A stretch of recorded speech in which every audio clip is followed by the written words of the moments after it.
Saudara yang terkasih, salam jumpa di dalam Tuhan Yesus Kristus. Kita bertemu lagi di dalam acara renungan harian di tepi mata air yang tenang. Saudara, sebelum kita mulai, saya rindu untuk berdoa bersama dengan saudara. Mari kita berdoa.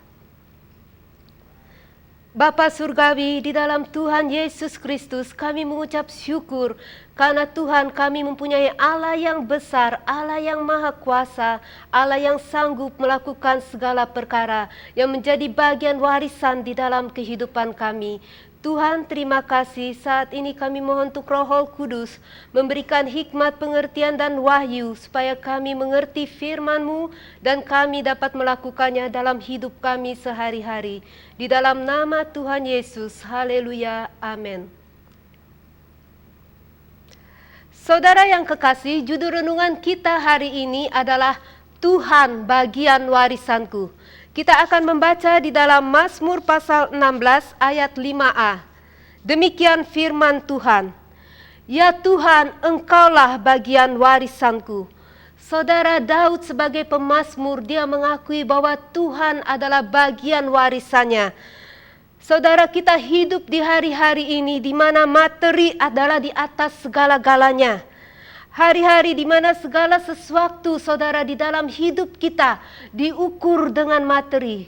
Saudara yang kekasih, dunia ini dilanda oleh kegilaan untuk mencari keuntungan-keuntungan materi. Tetapi hari ini orang percaya dapat berkata seperti pemazmur dengan keyakinan, Tuhan adalah bagian warisanku. Puji nama Tuhan. Di dalam bagian ini saudara, Daud bicara tentang porsi atau bagian yang menjadi warisan atau kepunyaan dari imam-imam suku Lewi. Saudara, suku Lewi adalah salah satu daripada 12 suku bangsa Israel. Mereka dipilih dan dikhususkan untuk melayani Tuhan. Pada waktu Musa membagi warisan, yaitu tanah perjanjian itu kepada ke-12 suku bangsa Israel, saudara, suku Lewi mereka tidak mendapat bagian secara materi. Mereka tidak menerima bagian tanah perjanjian itu. Tetapi saudara, kalau kita membaca di dalam Alkitab dikatakan kepada suku Lewi, Musa tidak memberikan milik pusakanya, tetapi Tuhan Allah Israel, dialah yang menjadi milik pusaka mereka. Dialah yang akan memperdulikan mereka, seperti yang dijanjikannya kepada mereka. Saudara-saudara, suku Lewi melayani di dalam bait Allah. Dan untuk hidup mereka, saudara-saudara, mereka didukung dan ditunjang oleh persediaan yang ada di dalam bait Allah. Nah saudara, hari ini renungan firman Tuhan mengatakan bagian warisan kita adalah Tuhan Yesus Kristus sendiri. Dia tersedia hari ini untuk setiap orang yang mempunyai hubungan pribadi dengan Dia.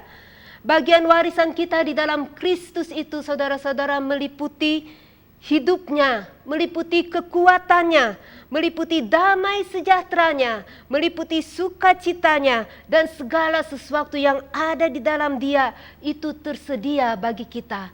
Saudara, kiranya hari ini kita dapat berdoa kepada Tuhan. Tuhan, penuhkan saya dengan segala kepenuhan-Mu di dalam Tuhan Yesus Kristus. Saudara, setiap orang percaya mereka dapat berkata, di dalam Mazmur pasal 119 ayat yang ke-57 mengatakan, bagianku adalah Tuhan, aku telah berjanji untuk berpegang kepada firman-firman-Mu. Saudara-saudara, kalau Tuhan menjadi bagian kita, kalau Tuhan yang adalah Tuhan yang Maha Kuasa itu menjadi warisan di dalam kehidupan kita. Dan kalau kita berpegang dengan firman-firman daripada Tuhan, saudara, kita dapat berkata seperti Rasul Paulus mengatakan, Allahku akan memenuhi segala keperluanku menurut kekayaan dan kemuliaannya di dalam Tuhan Yesus Kristus. Saudara-saudara yang kekasih, iman kita kepada Kristus adalah kunci untuk kita membuka lemari daripada janji-janji Tuhan. Dan kita akan mengosongkan lemari itu sehingga harta kekayaan rohani itu akan masuk, saudara, ke dalam jiwa kita. Tuhan memberkati saudara semua. di dalam Tuhan Yesus Kristus. Taruhlah imanmu dan percayamu dan keyakinanmu bahwa Tuhan adalah bagian warisanku hari ini, esok, dan sampai selama-lamanya. Haleluya. Tuhan memberkati saudara. Amin.